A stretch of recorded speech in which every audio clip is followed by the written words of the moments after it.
Gembala di salah satu gereja. Kalau anak jemaat bermasalah biasanya kurang begitu jadi perhatian.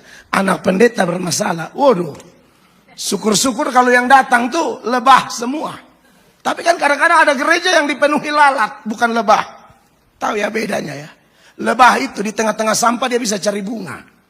Ya udahlah, dia lihat, oh ini orang kurang, tapi kita cari sisi baiknya. Itu lebah. Kristen lebah begitu. Kristen lalat, walaupun ini bunga semua, dia akan usaha cari sampah di mana tuh. Dia mau bongkar sampah. Nah, saya harap di sini ini wajah-wajah kelihatan lebah semua. Ya kan, repot juga. Jadi kesaksian nyata hamba Tuhan yang saya mau angkat, saya off the record tidak bisa sebut nama, tapi kasusnya boleh.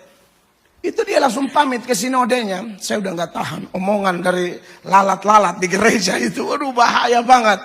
Katanya pendeta. Apalagi kalau ibu-ibu, 3 ibu kumpul-kumpul mulut panjang-panjang. Darah Yesus berkuasa. Aku berkata kepadamu, kasihilah musuhmu, berbuatlah baik bagi yang membencimu, mintalah berkat bagi yang mengutuk, berdoa bagi yang mencacimu. Kalau pipi kirimu ditampar, berikan juga pipi kanan. Aku yang memilih kalian.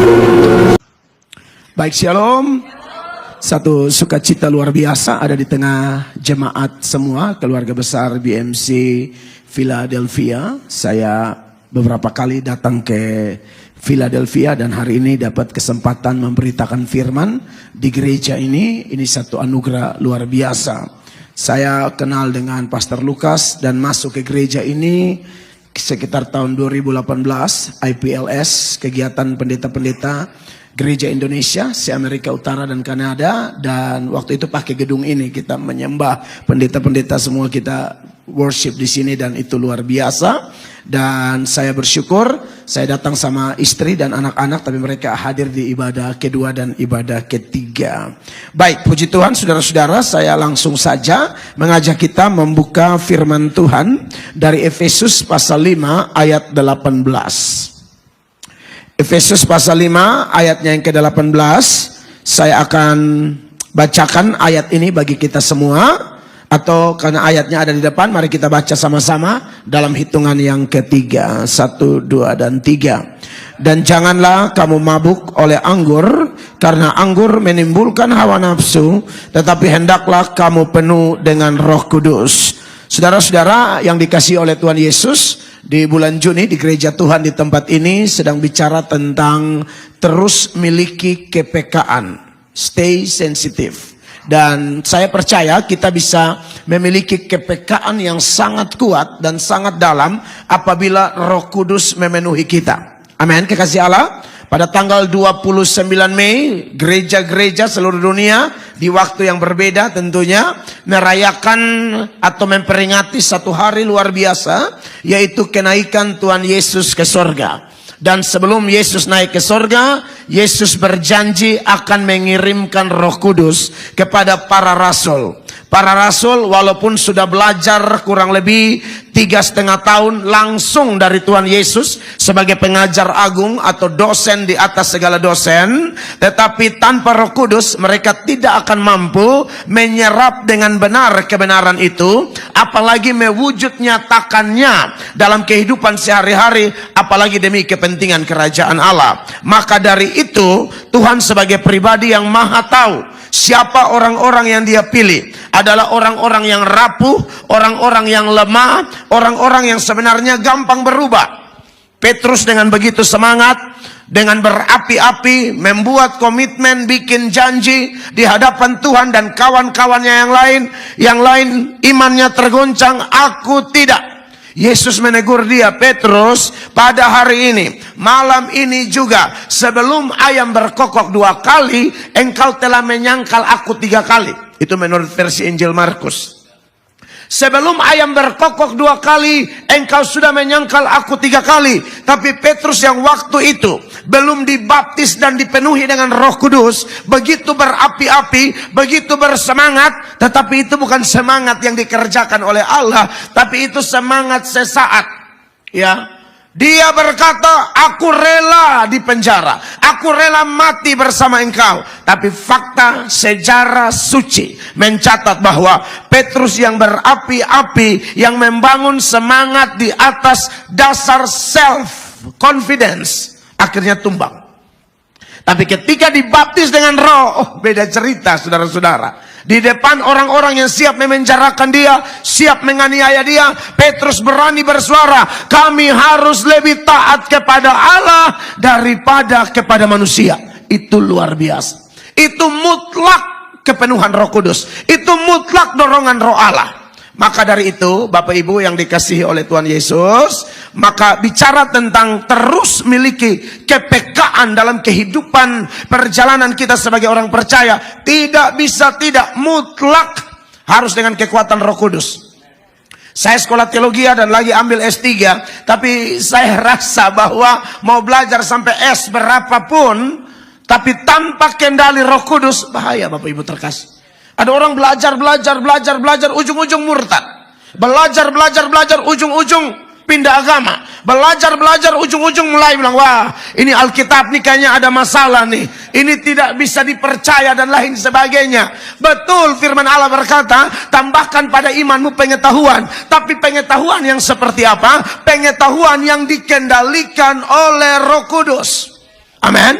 Saya belajar karena saya tahu itu penting, tapi saya juga meyakini bahwa andai kata ada orang yang tidak memiliki kesempatan belajar seperti hamba-hamba Tuhan yang bertitel STH, MTH atau doktor teologi, tapi kalau mereka punya kepenuhan roh dalam hidup mereka, itu berbeda saudara-saudara. Saya pernah dalam sebuah KKR, saya salah satu pembicara, saya pembicara malam kedua. Pembicara malam pertama seorang ibu.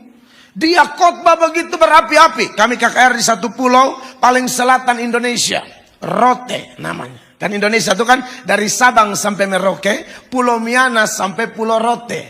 Nah itu di NTT itu, di daerah saya. Ini adatnya kurang lebih di NTT begitu. Khotbah malam kedua seorang ibu begitu berapi-api, sampai kami yang berlatar belakang sekolah teologi, kami begitu terpukau. Kami mengikuti khotbahnya dengan penuh semangat, api luar biasa di pikiran kami. Waduh, ini lulusan sekolah teologi yang mana nih? Setelah dicek Bapak Ibu terkasih, tidak tamat SD. Tidak tamat SD.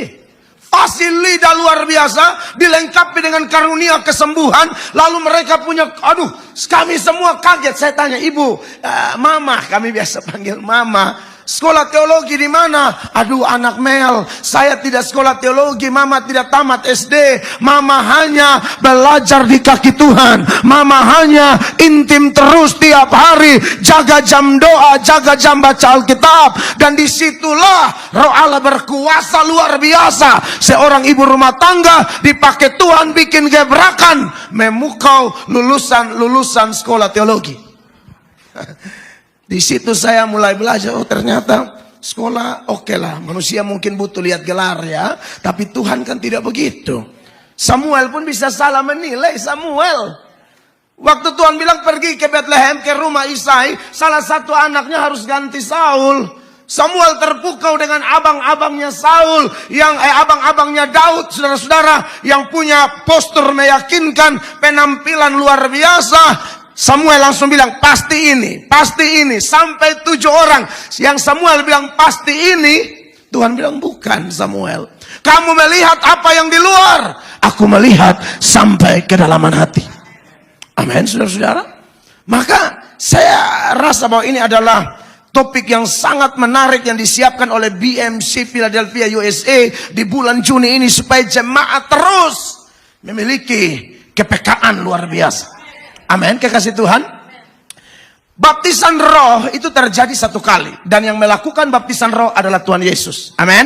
Yohanes Pembaptis mengatakan, aku akan membaptis kamu dengan air, tapi dia yang datang lebih daripadaku, dia akan membaptis kamu dengan Roh Kudus.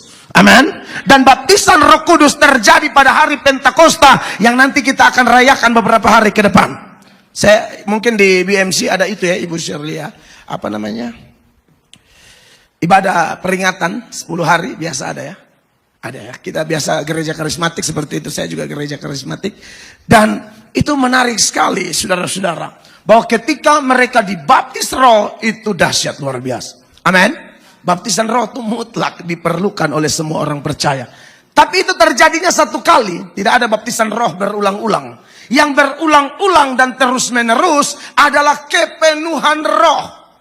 Makanya Efesus pasal 5 ayat 18 mengatakan, dan janganlah kamu mabuk oleh anggur, karena anggur menimbulkan hawa nafsu, tetapi hendaklah kamu penuh, garis bawahi, hendaklah kamu penuh dengan roh. Ya, ini present imperatif, saudara-saudara. Artinya apa? Kata perintah dalam bentuk sekarang. Pengertiannya adalah bahwa kalau kata perintah bentuknya present, itu artinya Tuhan mau setiap hari kita mengalami hal itu. Bukan always, tapi present. Artinya Tuhan mau kalau kepenuhan roh itu tiap hari, tiap hari, tiap hari, tiap hari, tiap hari. Baptisan roh, pada waktu kita bertobat, Tuhan baptis kita, meteraikan kita dengan Roh Kudus. Tetapi ketika menjalani hari-hari hidup kita, kita tidak tahu kita diizinkan hidup berapa lama menumpang di planet ini. Tapi lagi-lagi saya kasih tahu, kita adalah makhluk rapuh. Elia bukan kurang hebat, saudara-saudara. Secara pencapaian pelayanan loh ya. Itu berdoa minta api turun dari langit. Elia. Hari ini minta api turun dari langit. Elia versus 450 Nabi Baal. Elia menang. Besok dapat ancaman dari Isabel. 1 Raja-Raja 19. Elia lari selama 40 hari 40 malam. Dan dalam pelarian itu Elia berdoa minta mati. Anda lihat di situ. Orang yang sejarah hidupnya tidak mengalami kematian, diangkat hidup-hidup, tapi pernah minta mati gara-gara depresi tingkat tinggi. Saya tidak contohkan jemaat itu. Saya contohkan Nabi. Orang mati bangkit. Pelayanannya Elia. Api turun dari langit. Gebrakan-gebrakan luar biasa. Tapi Anda lihat. Berdoa minta apa? Minta mati. Bayangkan kalau tidak ada Roh Kudus. Bayangkan kalau tidak ada satu kekuatan supranatural. Tidak ada kekuatan adikodrati. Saya yakin. Banyak orang walaupun pendeta. Di California berapa banyak pendeta bunuh diri? Di Amerika ini. Di Indonesia. Di salah satu sinode. Gereja karismatik tertentu. Yang gembala perempuan, ibunya. Suami bukan pendeta, ibu pendeta. Ibu sudah nggak tahan dengan tantangan pelayanan. Karena Bapak Ibu tahu tuh di mana-mana pendeta itu. Jemaat 10 masalahnya 10. Jemaat 20 masalah 20. Jadi kalau tidak siap jadi pendeta yang punya jemaat banyak dengan masalah banyak, mendingan ada berapa setia aja deh.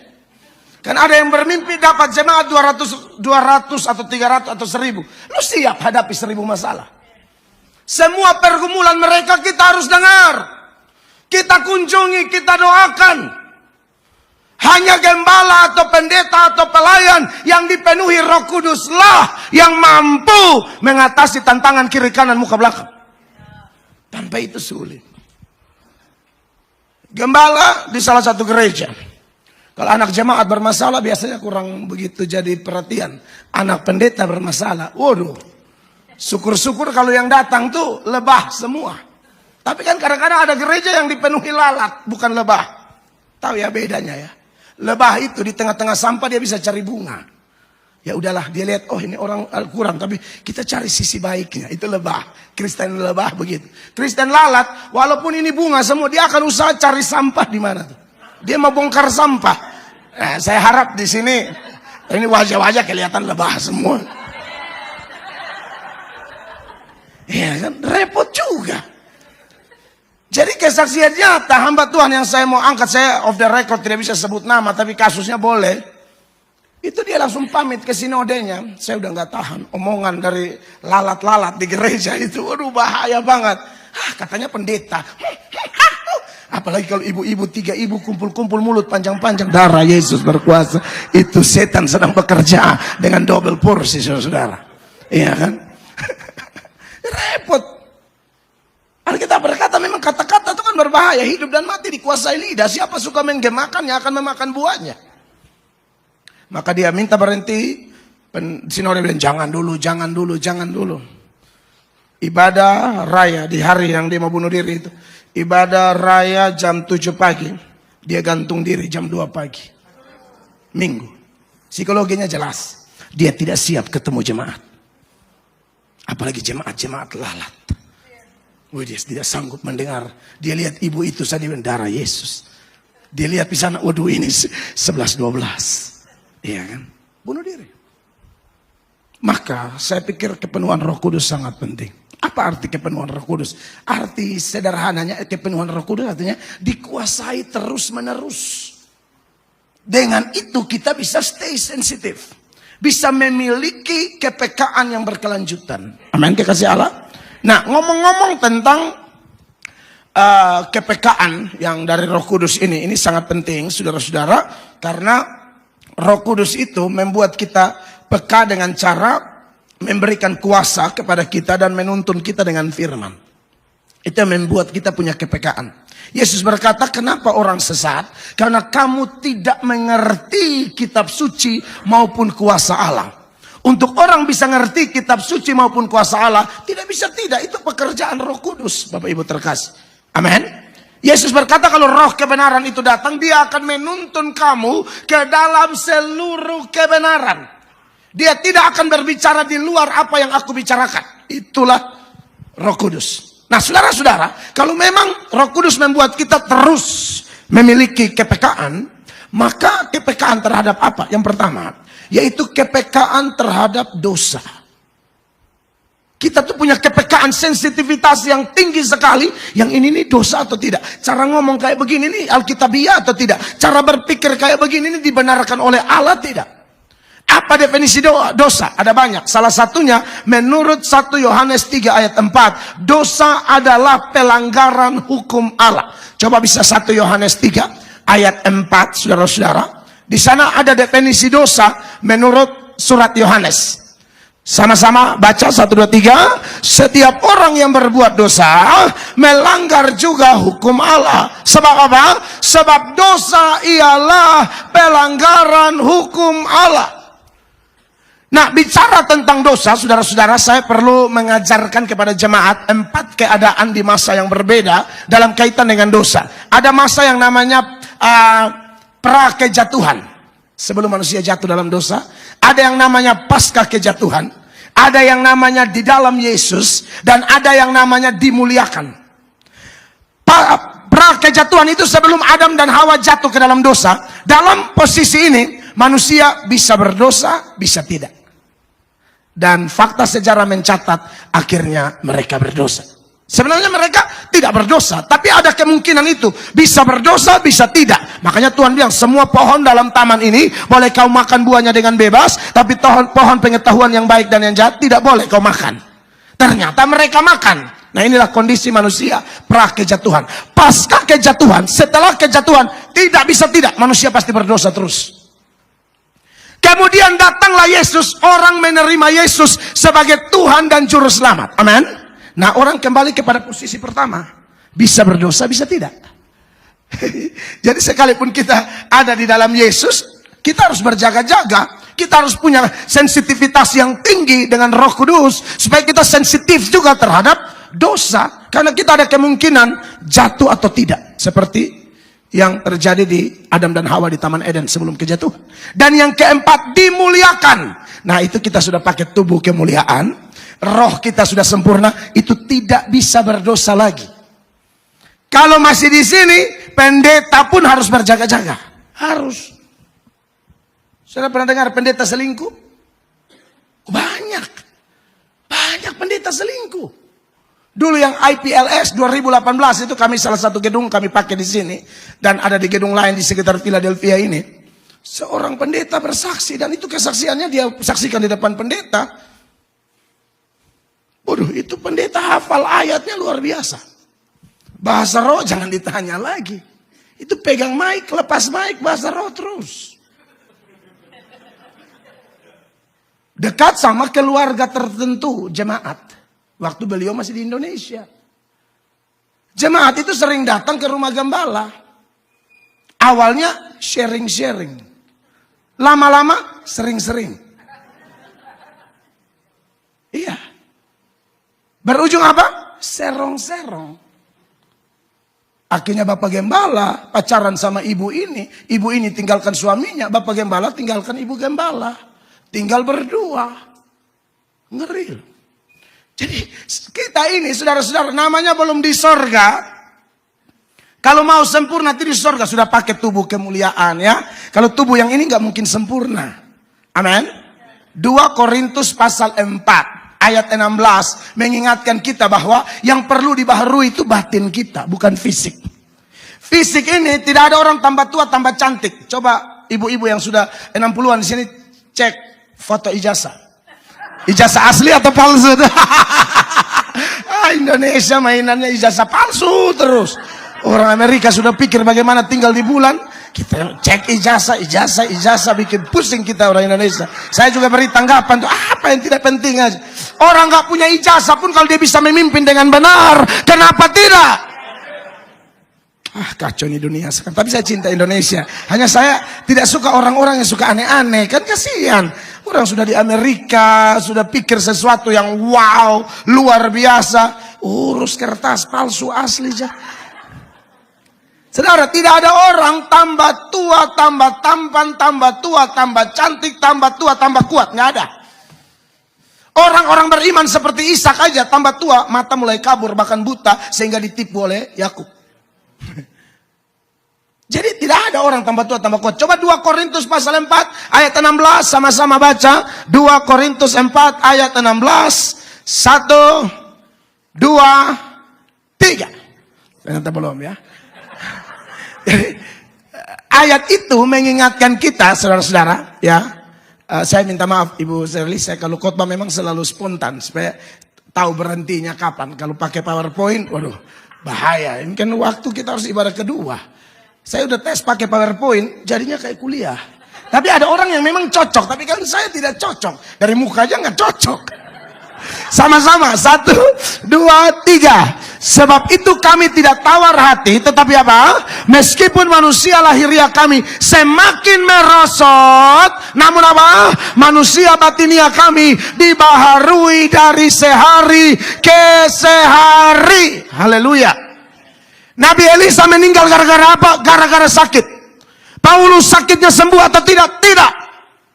Tetapi dengar, itu perkara istimewa. Saya masih percaya Allah kita adalah Jehovah Rafa, Allah yang menyembuhkan umatnya. Tetapi ingat, ada perkara-perkara tertentu kepada orang-orang tertentu, di mana melalui sakit mereka pun nama Allah bisa dimuliakan. Melalui pergumulan mereka yang berat pun akan ada kesaksian yang memuliakan Allah dan menarik orang dari gelap menuju terang yang ajaib.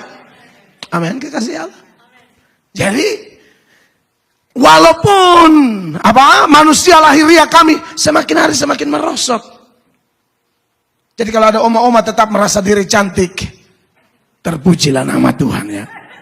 Tapi harus lihat-lihat akte kelahiran sama kalender. Ada saya ketemu oma-oma tuh sampai jahit ini, bukan jahit, tarik benang ya. Jadi memang dia kelihatan kencang, tapi kasihan kalau pendeta bikin lucu semua ketawa lepas, dia kakak. Karena kalau ketawa terlalu kuat putus di dalam. Sudahlah, oke? Kulit tambah hari tambah keriput, tapi yang penting rohani tidak keriput. Oh iya, ini ayat ada, ini rumus kita. Jangan dibalik.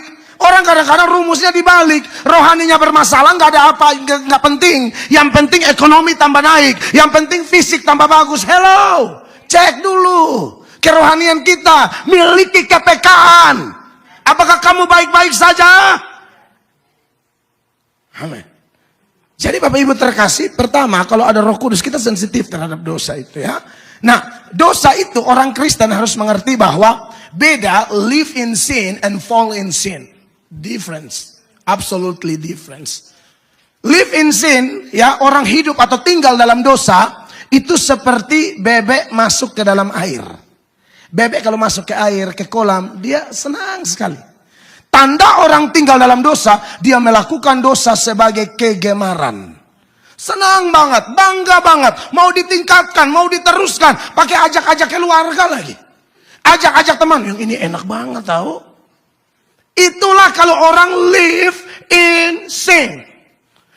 Bebek dalam air, beda dengan fall in sin. Ketika orang jatuh dalam dosa, seperti ayam dibuang ke kolam air, sentuh dikit keluar. Itu Kristen asli. Mengingat kita belum sempurna, tapi biasanya orang Kristen sejati, kalau dia bapak-bapak, dia salah sama istri, dia tidak tenang. Dia cepat-cepat minta maaf, cepat-cepat pemberesan, dan siap bangkit untuk tidak jatuh di lubang yang sama lagi. Itu suami yang sedang jatuh. Istri yang sedang jatuh begitu. Raja Daud jatuh dalam persinahan dengan Batsheba. Termasuk pendeta yang tadi saya cerita itu dia jatuh. Dia bukan tinggal dalam dosa. Kenapa? Karena dia bangkit lagi. Dia dipulihkan Allah. Dia dipakai Allah lagi. Dia bisa mengaku dosa di depan umum. Itu tanda orang fall in sin, bukan live in sin. Live in sin, dia bisa ngaku, tapi dia tidak akan tinggalkan dosa itu. Kalau fall, dia ngaku seperti Raja Daud mengaku saat ditegur oleh Nabi Nathan. Petrus begitu menangis ketika mendengarkan kokokan ayam. Maka saya percaya, kalau ada Roh Kudus, kita akan sangat sensitif dengan hal ini. Kita tidak akan sembarang. Kita tidak simpan-simpan kepahitan, kebencian terhadap orang. Saudara yang suka benci sama orang, dengarkan kalimat saya. Hidup Anda dikuasai oleh orang itu. Kita kan mau dikuasai Roh Kudus, amin. Ini contoh, ini hanya contoh, dijauhkan Allah lah, tapi contoh. Sound system begini bagus. Tim Praise and Worship menurut saya sudah berkelas. Ya. Ini LED, dulu saya datang masih Infocus, Bu. 2018, tapi Infocus yang bagus punya tuh. Jerawat pun kelihatan waktu itu. Apalagi ini darah, yes. Saya jadi ngeri sendiri mau lihat ke situ ya. Sudah begini bagus, harusnya Tuhan sudah lengkapi gereja BMC dengan fasilitas luar biasa demi membuat jemaat itu nyaman bersekutu, nyaman intim sama Tuhan. Tapi lagi nyaman-nyaman, tiba-tiba ada satu orang yang Anda tidak sukai ada di ruangan ini. Kacau pikiran. Menyembah tapi lirik kanan terus nih, haleluya. Anda tahu hidup Anda dikuasai dia. Tidak bisa satu hari pun Anda tidak cek statusnya. Cek Facebooknya. Udah tambah cakep nih, musuh nih. Langsung bilang, aku tahu ini pasti edit. Oke lah. Kelihatannya edit. Tapi maksud saya gini, urusan apa? Dia mau edit kah? Dia mau odot kah? Tapi kenapa Anda sewot mau ngecek dia terus? Hidup Anda dikendalikan oleh dia. Makanya Yesus bilang, doakan musuhmu, ampuni orang yang berbuat jahat kepadamu. Dan bagaimana Anda bisa mengampuni orang yang jahat kepada Anda? Hanya dengan pertolongan Roh Kudus. Tidak ada lain. Tidak ada lain. Kan lebih enak hidup, lebih happy. Bila perlu taruh bara api di kepalanya. Lo ngomongin gua doain lo. Iya kan?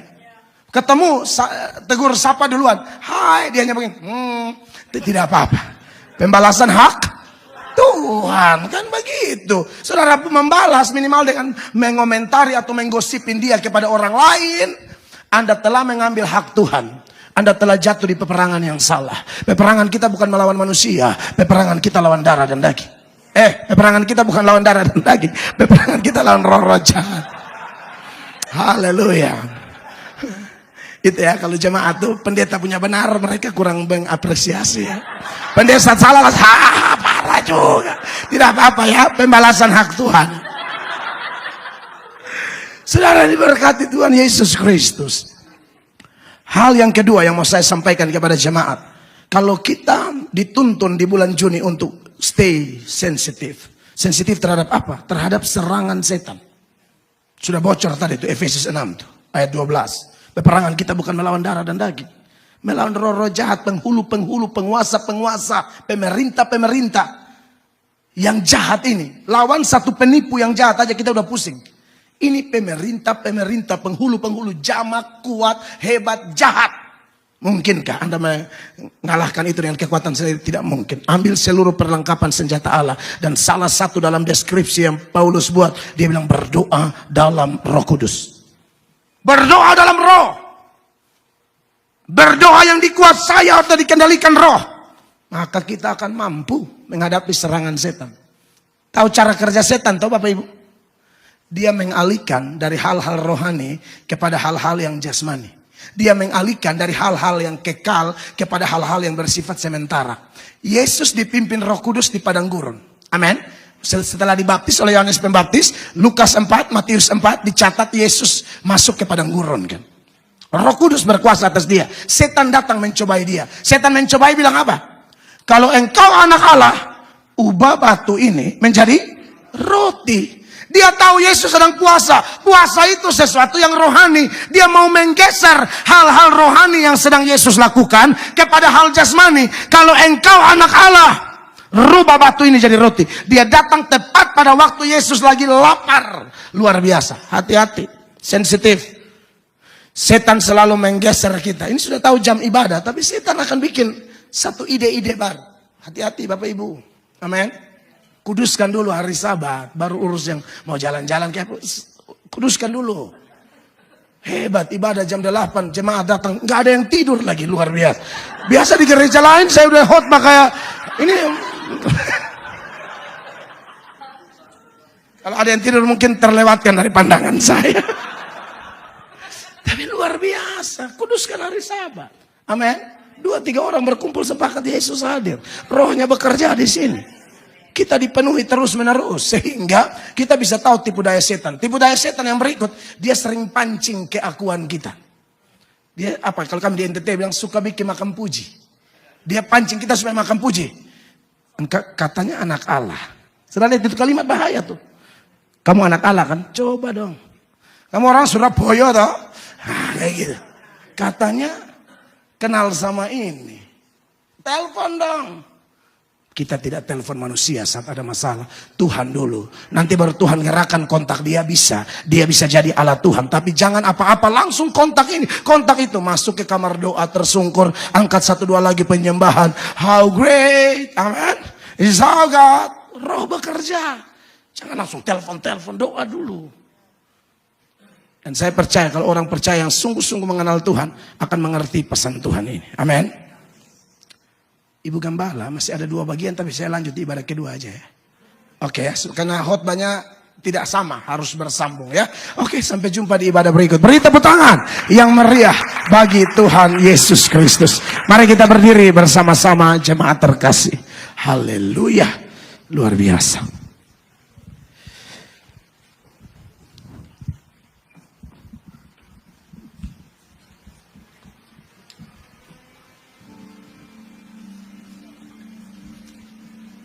Terima kasih banyak Tuhan. Satu pujian lama, Roh Kudus kau hadir di sini. Mari buka hati bagi Roh Kudus. Kalau mau mencari orang Kristen yang memiliki kepekaan yang luar biasa dengan Roh Kudus sehingga kita tidak gampang jatuh bangun dalam dosa. Karena kita tahu firman Allah berkata, bukan tangan Tuhan kurang panjang, bukan telinga Tuhan kurang tajam, tapi yang menjadi pemisah antara kita dan Allah adalah dosa-dosa kita. Seringkali kita tidak peka, kita pikir ini hal biasa. No, tidak biasa. Allah kita suci. Dia mengasihi kita orang berdosa, tapi dia sangat benci dosa. Roh Kudus kau hadir di sini. Aku berkata kepadamu, kasihilah musuhmu, berbuatlah baik bagi yang membencimu, mintalah berkat bagi yang mengutuk, berdoa bagi yang mencacimu. Kalau pipi kirimu ditampar, berikan juga pipi kanan. Aku yang memilih kalian.